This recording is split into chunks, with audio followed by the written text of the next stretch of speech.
It's transfer special time. We're going to scour the world for Wonderkids in the far-flung reaches of the globe. We have listed several players.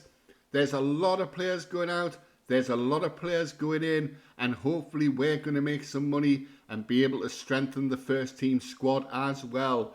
Welcome to episode 4 of Ajax Youth To Trophies Transfer Special. And when I said a lot of players leaving the club, there's a lot of players hopefully going to leave the club. I know we won't be able to sell them all, but just to give you an idea here, have a look at all the players who we have listed in the squad. I've put them as transfer stated listed and scroll down.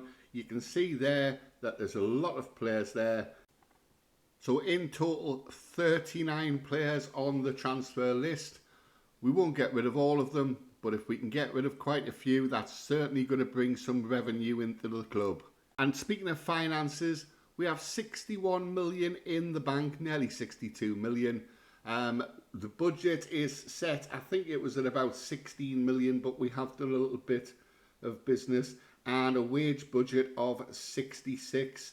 We've got our scouting budget at max, and obviously scouting the whole world to try and find players in some really strange places.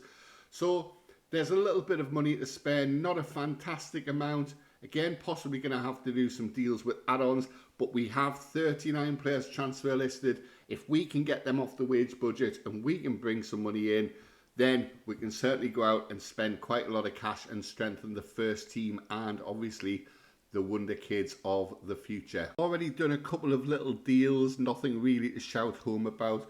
Paulo Rudisill, he is a 20-year-old American. We picked him up on a free transfer. He still has quite a bit of potential to fill.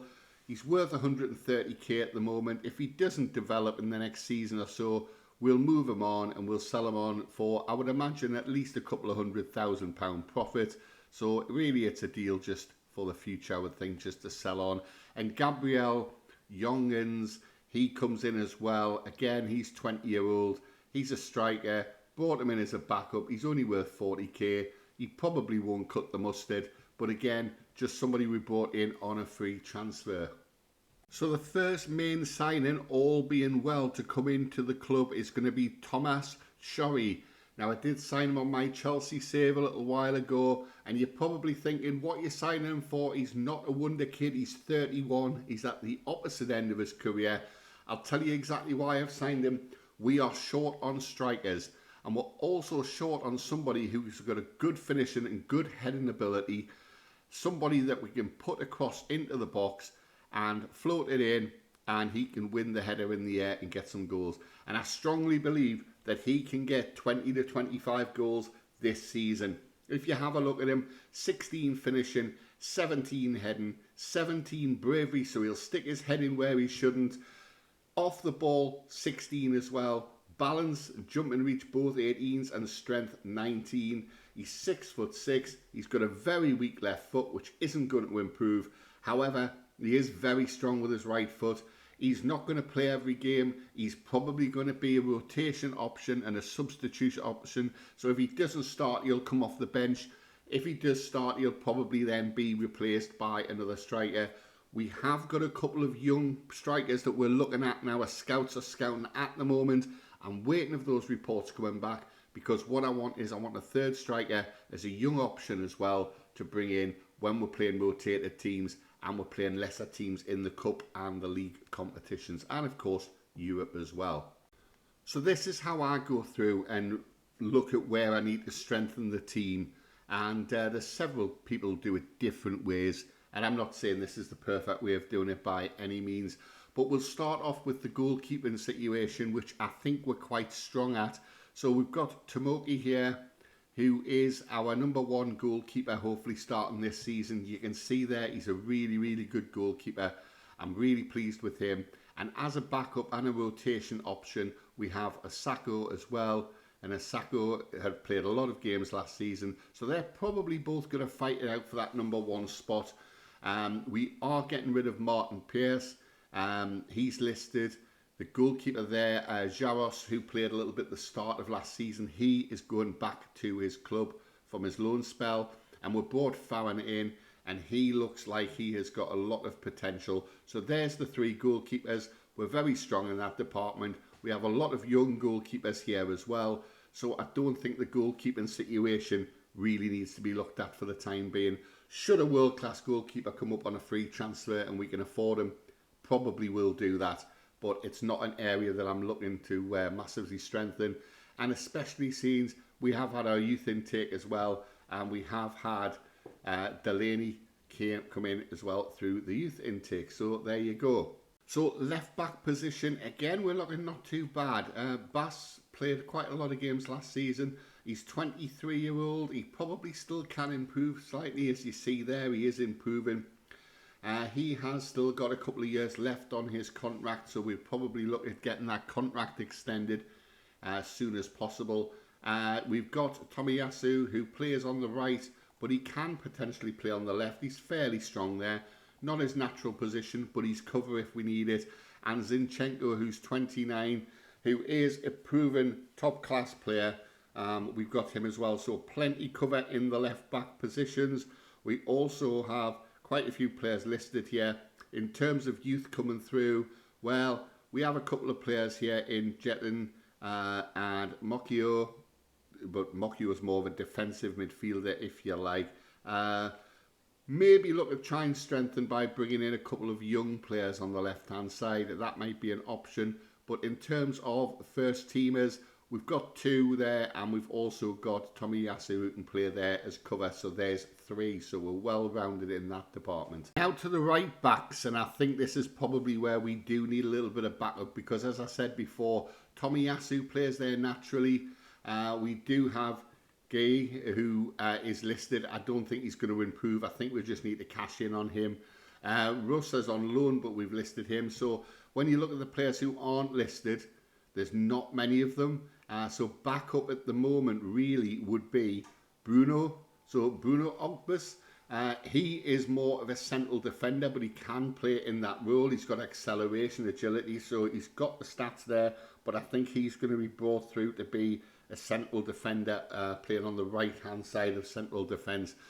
So right back is definitely somewhere that we need to look to strengthen. And we've found a short-term solution to the problem.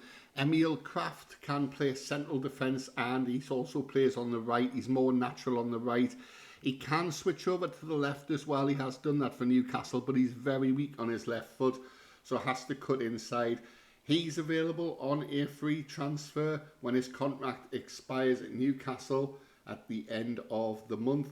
So he's an option to bring in. So we're going to have a look at him. He potentially would be in as a cover option to bring him in for a couple of seasons just to make sure we've got plenty cover in that area. I've already made an approach to sign this guy as well on a free transfer when his contract ends. Martin Sedidla, if that's how you pronounce it. He is a full-back and is very competent at playing central defence as well. 16 tackling there. He's only 24-year-old. He's got 6 caps for the under-21s for Czechia, and he's classed as a star player as well for his team. So 2 players here that are going to come in, potentially, not set the world on fire, I would imagine, but good squad players, backup players, and also players that were bought in for nothing and we can sell on in the next season or two and make a nice little tidy profit. Central defence is definitely an area for concern. The reason being is Beraldo will be going back after his loan spell. Really good player, both between 45 and 68 million pound. We haven't got that sort of money. However, if we do manage to find ourselves in a position, I would probably end up signing him. 22-year-old Brazilian. He looks really, really good. But looking at this, Koga, he is, well, he's not a bad central defender. He's got a strong left foot. He's got a very strong right foot, so he's not too bad. 27-year-old Japanese footballer. We brought him in on a free. He's had 3 appearances for us already. He's probably going to get a lot more this season. In terms of other players who are sort of naturally central defensive-wise, Dean Huijsen is going back to Real Madrid. We can't afford him. We haven't got that sort of money. Sutalo can play there. He's a central defender with a strong right foot, not the best left foot in the world. He may end up being in that central defensive pairing, depending if we can bring somebody in. We have plenty of players, but I just don't think we have the quality. We have Ikatura. Again, he's 29-year-old. He's a Japanese defender. He hasn't got a left foot, strong right foot. So he potentially is somebody I was looking to transfer list, but I thought wait until we see what happens. If we can bring somebody in better than him, then we will obviously do that. Couple of young players who are probably going to end up being in the squad if we can't strengthen. 23-year-old Turkish lad there, Kaplan. He looks pretty good. He's got a lot of greens across the board there, so he could be one that we bring in and give a run of games to and see how he gets on. And the other one as well is, where has he gone? I've just lost him there. Yes, Diaz Janser. He has got 17 heading there, 19 jumping reach. So he's really good. 14 crossing as well for a central defender. Marking, passing, tackling technique all need to improve, but he is 20, so there is potential there. Apart from that, though, we are quite lacking, I think, in that department. Of course, we've got Ogbus, and we do have Kantadoi as well, who we did bring in. He is another Japanese player. Obviously, we went a little bit wild in Japan. 4.9 million we brought him in for. He's 21-year-old. But he might need a little bit of game time elsewhere just to develop.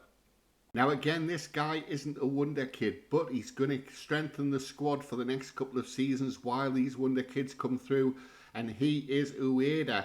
Again, another Japanese player that I found. He's 31-year-old. Look at his marking, look at his tackling, 14 passing as well, 17 determination, position and teamwork are both 16s.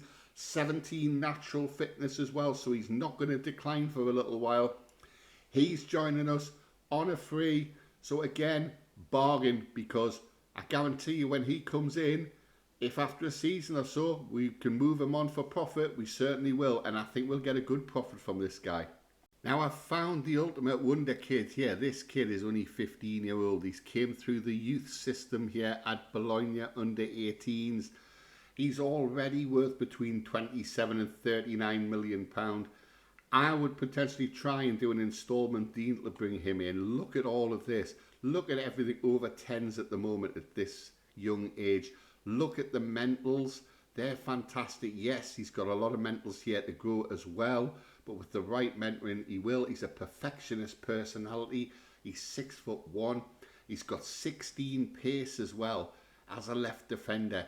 He could play a left wing back as well, to be fair, but I think his strongest position would be in that left wing back role. Jumping reach is 13 as well. Natural fitness is 12. The only problem we've got is he doesn't want to join us at such a young age. So what we've done is we've got him scouted. We've got him analysed by the club there. He's on a youth contract as well. So we will monitor the situation just in case we can potentially nick in and steal him at some point in time. I don't think he'll be somebody that we'll be able to get for the next season or so. I've made an inquiry, but I know he doesn't want to join us, but it would just be interesting to see what they say. So the midfield positions, we're going to be losing a few players. Obviously, Beraldo could play in that defensive midfield role, not that we actually adopted very often now. But we have got a guy on loan who's went away for a loan spell at Sparta Prague, and he's been playing really, really well, and that guy is a Sivert Mansverk. He's 24-year-old, central midfielder, can play central DM as well. Looks really, really well rounded on the technicals and on the mentals. 17 vision and physicals as well. Nothing really stands out, but he's a really well rounded player. He's worth between £9.5 and £12.5 million. And as I say, last season he did go out on loan. He ended up playing 4 games in Europe. He was a sub on 6 occasions for the national team, and he had 22 starts in the first division and got a 7.09 rating as well. So he certainly looks like a one that we can bring in. In terms of Santos is going back, as we know. Kangwa, we've decided to list him for sale because he's worth 17.5 million, and I think I can use that money to bring in better players. We've done the same with Mokuena. Davy Klassen is now 33. We have listed him as well because he's on the decline. So after that, really, when you're looking at central midfielders, you've got Glock who can play there, but really he's a cam. Coutinho is retiring as well. And then you see other players listed here. And then we're going down to the likes of here. Now, this lad here, we are going to promote to the first team and try and give him a little bit of game time. And that's exactly the reason why, because look at that finishing first touch technique. He's probably more of a cam, to be fair, than a central midfielder, but he has got the attributes as well. Heading and marking and tackling aren't the greatest, so he's probably more of an advanced midfielder rather than the defensive midfielder. So he is going to get his opportunity this season. We're going to move him to the first team. I think we already have. Yeah, we have. And then probably make him available for the B team, which we have. There we go. I've already done that. I was just checking. So, as well as him, Sean Steer, who you probably saw a little bit of this season, 18-year-old, future prospect, already worth between 27 and 34 million pound. He looks a very, very promising prospect. His determination's dropped a little bit, and I think that's probably because he's not getting game time. Well, he's going to get game time this season because he's good on his left foot. He's very strong on his right foot. So he can play in that advanced playmaker role. I think this guy is probably going to be a very, very good player in the next couple of years to come. But he needs games. And in terms of game time, he had a lot of time in the B team, 28 appearances. He made 2 appearances for us in the Dutch Cup, doing really well, getting a 7.2. 1 game in the Champions League and just the 1 game in the Eredivisie. So he needs more football than that this season. But we had a glut of top-class midfielders. When you look further down the list, we're going down and down into the doldrums. So central midfield is definitely a position we need to look at. This is probably going to be a little bit on the longer side with it being a transfer special. But please do watch till the end of the video because it makes a huge difference. And hit that like and subscribe button. And of course, leave a comment because I really want to see your comments. It really means a lot seeing your feedback. It really does help. And if you know of any Wonderkids, as I've said before, tell us who they are and we'll go and try and sign them. Well, we'll scout them, we'll have a look at them and see if they fit in. But certainly put the names there and I'll definitely have a look at them. Left attacking midfield, running through this as quick as I can. We have Mika Gotts there. He's going to start first choice. We do have Tarat Rasuma. He is going to be there as our backup as well. After that, we don't have an awful lot. Evardson is leaving the club, hopefully. So there's a few players there listed. But we have got a glut of young players who have just come through the youth intake on the wings. And we are going to give them a little bit of an opportunity to feature in the first team and get some mentorship as well. If we have a quick look at the right side as well, while we're on there, Bonita, he definitely, 20-year-old, is going to improve vastly. We're losing Rooney Bargy, of course. And then after that, we have Carrizo, who, for the time being, I'm keeping a hold of, but I think I'll probably end up listing him.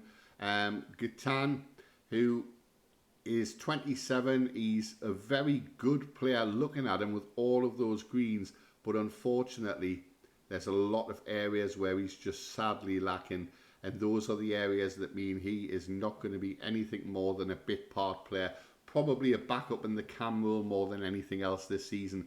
And again, somebody that I think we'll probably end up selling on. In terms of the strikers, well, this is the position that definitely needs strengthening. We have Kasper Dolberg. He is the #1 striker at the moment, but however, we have brought in or bringing in Chori, who I think will fight it out for that position. Glock can play there, but he's more of a cam. Carrizo can play there, but he's not great at either position, right midfield or central striker. Leonardo is going back to his club. That there is possibly an option there to bring him in, because if you look at his valuation, it's his wages that are going to be the problem there. We can't pay anywhere near that. We can't even pay half of that, to be fair. After that, we're looking at, well, we're looking at very few players. Kwasani, he could possibly play there. Well, he's got 16 finishing, so he can play there. He just needs to learn the role a little bit more. But he is one that we are looking to bring in to our midfield, and I've already done it there, and I think I've already made him available for the B team, so he gets games. So, yeah, striker is definitely a position there. We do have Unavar, who's 18-year-old. He may feature this season. He may go out on loan and get a little bit of experience because he didn't get an awful lot of games this season, and he didn't play a lot for Ajax B team as well. I think he had some injury issues. So there's the rundown. Let's get into signing some players because, as I say, I want to keep this video as short as I can, but it is going to be a long one, but stick with it. So a little bit of news to come back for. So the European qualifying positions have been announced there. Feyenoord, PSV and FC 20 will go in the Champions League. Ourselves and AZ in the Europa, and Go Ahead Eagles qualify for the Conference League. However, we have tumbled down the European rankings. We've dropped 8 places to 38th, so we're ranked as the 38th biggest team in Europe at the moment, which is awful for a team of Ajax's standard. Spain and England get the highest coefficient spots, and but now the Netherlands have lose out on UEFA Champions. I can't even speak. We lose out on UEFA Champions League places. We've dropped to 7th position in the coefficients, overtaken by Portugal. So only the league champions will now automatically qualify direct for the Champions League. Unfortunately, one team will only go into the league phase and one team will go into the 3rd qualifying round. So unless we win the title this season, finishing 2nd will make us mean we'll have to play a qualifier. So not great news at the moment. In terms of signings, it's going well. I'm going to show you in just a second. So 1st of July in game, and a few signings that we've made. So Anida came in, as you probably saw us looking at him before. We had to up his contract because FC Utrecht were after him as well. So he's came in already valued between 14 and 19 million. Tawani has come in from Sundowns. He is a left centre back or left wing back. He is going to go into the B team. He's the one that we're just going to try and develop or sell on for profit. Hasanov is a signing we made last season, but we couldn't get him through the door. And for the season, he's now came in. He will be going into the first team, but obviously be available for the reserves so he can get some football. He looks a really, really good player that we've signed. He's came in for £750,000. Thomas de Martis, he's came in from Atlantis. He's an 18-year-old striker. He is possibly going to be the young striker that we are going to go with as a 3rd choice striker. Andre Ventura, sounds like a wrestler, like Jesse the Body. He is a 16-year-old who can play on the left side of midfield, attacking midfield or central midfield. He is definitely one for the future, but he looks very, very, very good. We've made more signings. Thomas Chori has came in. That deal has now been done to sign the 31-year-old striker. We've brought Emil Kraft in for experience. He can play right back or he can play central defence. He's came in just to sturdy the squad. Hidemaza Morita came in from Sporting when it wants to click on him. He's a 31-year-old experienced midfielder. He's come in really to fill that Davy Klaassen role because he will be leaving the club at some point in the window. Langlia, if I can't pronounce that, Philly from Stellenbosch. He again is another young South African. He's going to go into the reserves and develop for possibly profit as well. And finally, this guy here, Camagello. Again, another South African. We'll find a lot of good South African players. He's a 21-year-old and he has a hell of a lot of potential. I think he could be one that might develop in the future, but he's 21, so he's going to have to develop pretty quick. On the outside, Rajia has gone. He has left the club for 4.4 million. The club paid 4.3 for him back in 2024, so a couple of seasons ago made a very slight profit on him. And at the moment, the only other player to leave is Fitzjim. He has left the club. and he's left the club for 1.1 million.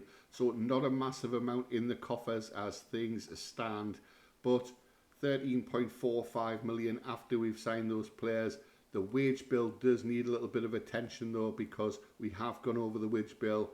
I can adjust that if I need to, but what I think is going to happen is when we get rid of a few more players, then what will happen is the wage bill will drop automatically. Okay, so we're back on the 20th of July, as you can see, pre-season friendly time at the moment. But we're not far away from our first game, the Dutch Super Cup, on the 30th, so 10 days away. We've done some business. We're hopefully going to do a bit more business in the next 10 days. And it looks like two fantastic signings are just about to slip through our fingers. The first of which I couldn't actually believe. Ansu Fati is available for loan. And we managed to come up with a loan deal with Barcelona, but the player will not join. Ridiculously, when we speak to his agent, he will join us in a transfer, but what they're quoting, 18.5 to 27 million, is actually a totally different story when you try and sign him. So when we go in and we try and make an offer to sign him on a transfer deal, we go in and offer somewhere in the region of, let's say, 17 million. They ask for 18.5, then instalments of 12, and then loads more deals there. When we go to the loan section and try and loan him, this is the offer, and then there was an optional future fee of 35.5 million, which would give us a season to get that money together. Unfortunately, it doesn't. What we're going to do is have a little play around with the finances and see if we can get him on some sort of deal. But that's the first player. And then the second player is Gilberto Mora. So PSG put a bid in for the B team of 3.3 million. He has a release clause of about £7 million. They rejected PSG's bid. We put the release clause in, but the player doesn't want to join us. And that's the problem. We can't get him because he just doesn't want to come. Two amazing signings that if we got through the door, especially with the signings that we've already made and the signings that I haven't showed you yet, you will see why I would really fancy our chances to go and win all 3 trophies this season. So we've managed to get rid of £6.5 million worth of players. Sean Neve's gone out on a loan. Scouring's gone for 1.4 million. We made a slight profit on him. Edvardson's gone out for 3.4 million. And Boomin went out for 1.8 million, which was all solid profit. Players in because you have to go back a season because we've already made these before the cut-off time. Players that have came in, well, you saw Emil Kraft come in, Marita came in. So we've signed Langadel Phil. He's a 21-year-old South African, already rated at £6 million. He is going to be in our reserve team. He's already in there. I've already done that. Brilliant. But we've also signed Sebastiano Esposito, no doubt. 24-year-old, and now valued between 21 and 23 million. He looks a fantastic player, and as you know, you've probably signed him already on Football Manager, past and present. He is a definitely top-class player. So that's 3 really good strikers we've got. We may have to change the system to accommodate them. Anyway, I'm going to fast forward to the end of July, where we're about to play our first game of the season, and that's going to wrap up the transfer special. As I always say, if you do like this video, click the like button, click the subscribe button, and please do leave us a comment. Part 2 of this transfer special will come out in a few days, where we will also be playing a couple of games in between then as well, as we look to try and finish off bringing in some top quality players. Okay, so when we come back, we will be playing the Dutch Cup and continuing this second part of the transfer special. We'll play a couple of other games as well, depending on the time. Couple of little outgoings that you might have noticed at the bottom of the screen there. You'll see that we've sold Oliver Edvardson. He's gone out for 3.4 million. I think we covered that one. But Chuba Akpom, he's gone to Millwall for 3.8 million. And Tomiyasu, he has gone to Al Ali for 15.75 million plus add-ons. It was too good a deal to turn down. He's quite injury prone, and I'm pretty certain we could make a replacement, bring somebody in who can do a job. Yes, if you look at him, his stats are really, really good, but he is getting on a little bit. He is an older player as well. He's 27 now. So what we've done is we've brought in Mattia Zanotti. Look at him. He's 23, so he can still develop, and he looks a very, very good player. Is he as good? Possibly not, but hopefully he's not as injury prone, and he is a perfectionist personality. The signing though, Ansu Fati, we actually managed to get it over the line. We've had to pay him £160,000 a week. We've absolutely ruined our wage budget as a result of doing so. However, he is such a good player that we just had to do it. He's got a release clause as well, allowing him to move on. So if he decides to in the future and he wants to go to pastures that are greener than Ajax, then he can leave. As I say, there's the deal. If you look at his contract, we've had to give him quite a lot of stuff to get him. We have broken the bank. Minimum free release clause, 86 million. That is to teams only in the Champions League. So if they activate that clause, it's a fantastic piece of business. Big loyalty bonus, big appearance fee. It is going to cost us a lot of money, but we are trimming the squad down and trying to bring that wage budget under control. When we do look at the finances at the moment, they're not very, very good. We've got 3.87 million in the transfer budget, and we are 67k above the wage budget. If we do a little bit of jiggery-pokery and we throw that into there, we're probably still a little bit away, I think. We can possibly get there or thereabouts. Anyway, we're not going to do that just yet because we've got players to leave the club. So I will see you for episode 5, which will also be Transfer Special Part 2, including the Dutch Cup and maybe 1 or 2 more games. Thanks for staying till the end of the channel. I really do appreciate it. And if you haven't already, click that like button, click that subscribe button, and drop us a comment as well. I'm really, really excited about next season. I would imagine with the likes of Ansu Fati in the team, and also with the likes of Esposito, you know, we've signed some really, really good players. I don't normally do this, but if I go to our best 11, that will show you there's a Zanotti slits straight in. Uida, who I just signed, he slots straight in. We've got Bass, we've got Zinchenko in there. Mansberg comes into the midfield role. Marita is in there as well. There will be a few little changes, but this is what I'm excited about. Gotts on the right, Glock in the centre, just behind the striker, Fati on the left, and Esposito up front. If this doesn't get us goals, then God knows what will. Anyway, that's enough for me. This video's went on long enough. Thank you so much for watching. My name's Andy FM Forever, and I'm signing out. Bye-bye.